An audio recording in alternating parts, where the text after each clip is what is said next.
Dhe do flasim pak se çfarë fshihet pas perdes. Domethënë faktikisht pyetja kryesore është a ka një perde? Se për të parë pas perdes duhet minimalisht të ketë një perde. Çfarë tregohet, çfarë nuk tregohet? Çfarë është ky spaku? Pse bën spaku? A filtrohet informacionet e spaku? A janë gazetarët të cilën duan të marrin famën dhe keq përdorin emrin e spakut? Për të gjitha këto do na shikoni, do na ndiqni në këtë lloj episodi.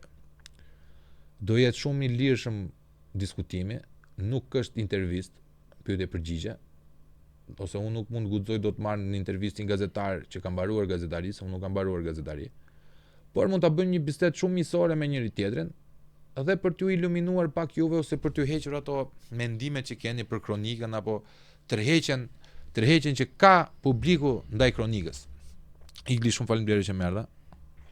Faleminderit shumë për ftesën, kënaqësi, dhe një ambient shumë i vogël, por me vlerë shumë të madhe dhe siç e ke vendosur dhe emrin podcastit, True Podcast, i ndërtuar me tru të vërtet. Domethënë pak e saktë.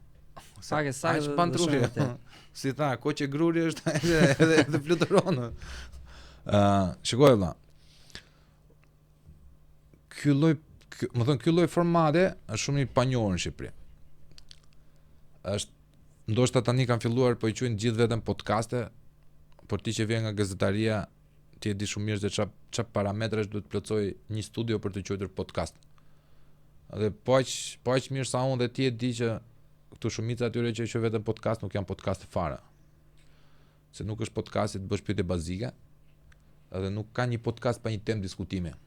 Shumë vërtet. Pra dihet tema diskutimit, bashkë do flasim për prapaskenat e kronikës Zez, sot për shembull siç e lajmëruam, dhe mrena kësaj do krijohen edhe 1 miliard në tema tjera që neve mund të kalojmë nga dega në deg, por qëllimi do jetë te kjo. Nuk është podcast nëse unë ty të krijoj profil. Kush është Igli Çelmeta? Shko tek një televizion kombëtar, tek një nga emisionet e pasdites, te Rudina për shembull, shko atje thoj unë jam Igli, kërkoj nuse. Tjetër. Domethënë ajo është emisioni i tillë. Podcasti është, a do bëjmë një diskutim, është bisedë në kafe me kamera. Kur u themi bisedë në kafe me kamera, shqiptarët kanë një lloj konotacioni, se muhabet kafesh. Nuk e di, ke pasi ndonjëherë zysha kështu se pedagog Çelmeta po bën muhabet si në kafene, se mua më thoshin, gashi ti po bën muhabet si në kafene kur unë i bëj një pyetje është real, është realiteti. Po në thelb neve në kafene nuk është se bëjmë kështu, hajde si të na doj qefi, në kafene neve jemi të lirshëm. Ndërkohë që ti në auditor apo në media je pak i autocensuruar. Vetë censurohet sepse do me mbajt një lloj etike që ta cakton vetë media, po jo, po duhet të jetë kravata perfekte sepse është kamera e bla bla bla.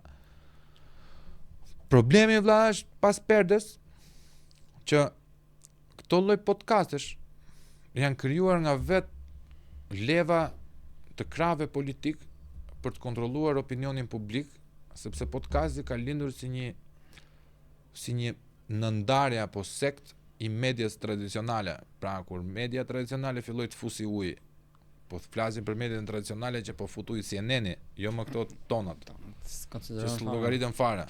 Po kur ka CNN-i lobime që censurojnë njërin krah apo krahun tjetër apo Foxi apo CNBC-a etj, u hap Joe Rogani, PBD-a, Piers Morgani, pra le ta filtrojmë këtu të vërtetën sepse ne nuk kemi linjë editoriale. Një podcast me linjë editoriale nuk quhet podcast. Prandaj ti ke ardhur këtu sepse ti ke plotësuar mosdaljen ose daljen nga linja editoriale edhe në linjë editoriale siç është televizioni ku punon, ku kam qenë unë, ku e kam thënë mendimin tull, siç e kam, nuk po themi që mendimi jonë është i saktë. Nuk po flasim për cilësinë e mendimit. Jemi të lirë them ato që mendoj. Pikërisht pra, free speech. Dhe pyetja ime për ty që ta nisim diskutimin ton është a je penduar që merresh me kronikën e Zez? Ose a je penduar që ke vazhduar gazetarinë? Jo, nuk jam penduar dhe e them i bindur, edhe që merrem me kronikën e Zez. Në fakt, fillesat e mia në gazetari kanë qenë pak të vështira. E kam nisur punën gazetar i turnit të tretë. Gazetar i fleshit të titrave të News 24, punoj turni i tretë, orari 11 e darkës deri në 7 mëngjesit, kam punuar për rreth 2 vite, kam sakrifikuar, më pas vazhdova të punoja paradite me turni parë, turni dytë, për të vazhduar ëndrrën dëshirën time për të bërë një ditë një gazetar që mund të kontribuoja për të mirën e vendit tim, për të mirën e qytetarëve të mi. Nuk e kam parë kurrë profesionin e gazetarit si përfitim personal apo për të pasuruar. Ne dim shumë mirë që ne gazetarët jemi të varfër. Kush? Ne që Gjysma gazetarëve kanë shpinë Rolling Hills apo? ne që kemi nisur nga turni 3. Okej. Edhe e kam pasur pasion gazetarin. Në fakt në filleset e para fare kam pasur gazetarin sportive, nga që jam marrë shumë në sport, futboll, me futbollin. E pash që futbollin e kisha thjesht pasion, jo si detyrë, si profesion për të bërë diçka të mirë për vendin tim. Dhe gjatë kohës që punoja tek News 24, tek Titra, tek Fleshi, më vinin shumëllojshmëri lajmesh, sepse në një televizion të lajmit të fundit informativ, vin lajme nga të gjitha fushat. Dhe kuptova që pjesa e kronikës së zezë nuk kishte siç i jepi realisht publikut. Pra, ishte një fiction. Nuk i jepe e vërteta. Pra, është ajo që thotë më parë një perde e madhe që e ndante kronikën e zezë me realitetin dhe me atë çfarë thuaj në ekran, çfarë i servirai publikut. Dhe mendova që të bëja diçka ndryshe, të vijoja profesionin si gazetar i kronikës së zezë, më dha mundësia. Në fillimet e para kam pasur të vështirë për shkak se ndryshe e mendoja si do ishte kronika e zezë, pa si do ishte realiteti, ndërkohë që gjeta një realitet krejt ndryshe. Një realitet ku e vërteta nuk thuaj ashtu siç ishte, pra troç, por thuaj një e vërtet e censuruar nga faktorë të jashtëm që lidheshin drejt për drejt me burimet e lajmit.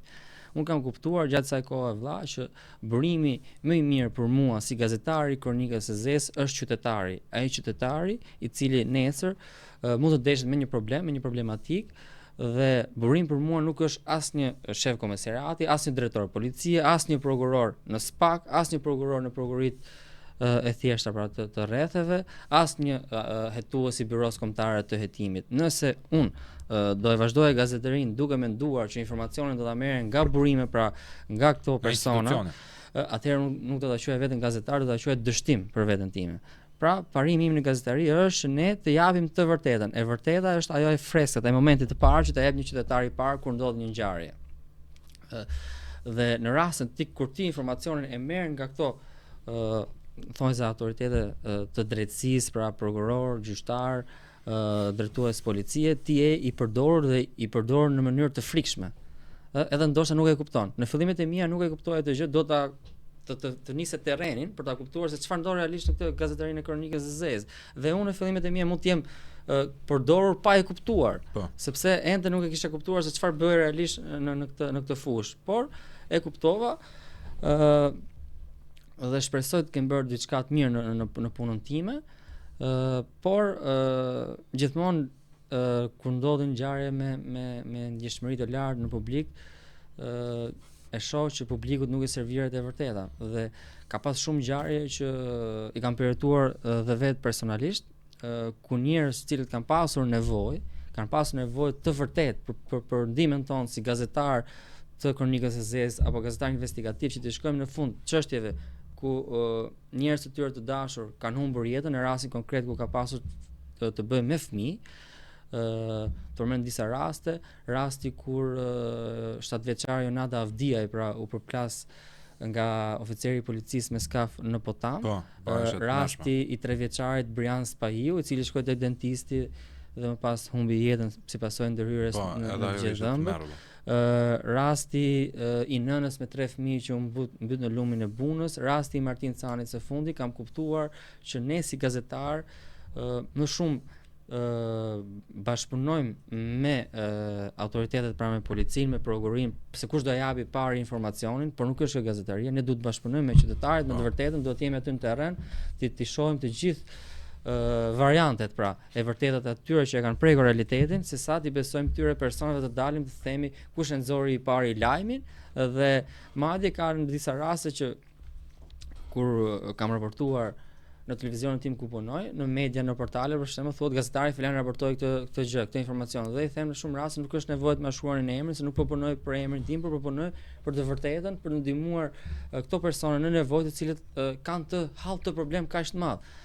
Dhe kam qenë shumë herë I zhgënjur në disa raste ku kam parë që kronika e zezë është trajtuar më shumë për të marrë famë dhe vëmendje. Ne kemi parë shpesh në televizionet të rëndësishme në vendin tonë që dalin klon analist, të ashtu quajtur ekspert të sigurisë apo kriminalistikë që flasin idiotësira dhe budallëqe në televizione dhe helmojnë opinionin publik, por transformojnë të vërtetën. Transformojnë të vërtetën, marrin kohë televizive dhe flasin për çështje me kaq dishmëri të madhe dhe përveç saj nuk ndihmojnë ato që kanë nevojë, ai që ka hallën, që ka problemin, por hahen me njëri tjetrin se kush do japë një informacion që do marrë më shumë klikime. Pra këto e mendojnë gazetarin te klikimi, kush do marrë më shumë klikime. Pra klikimet masin pra punën e një gazetari në kronikën e zezë. Por kjo është ku thret qametin. Nëse do vi momenti që një gazetar do e mas punën e tij në kronikën e zezë në sajt e klikimeve, apo të marrësh dosje të gatshme nga prokurori, merr dosjen e gatshme dhe bën emision. Kjo është skandaloze.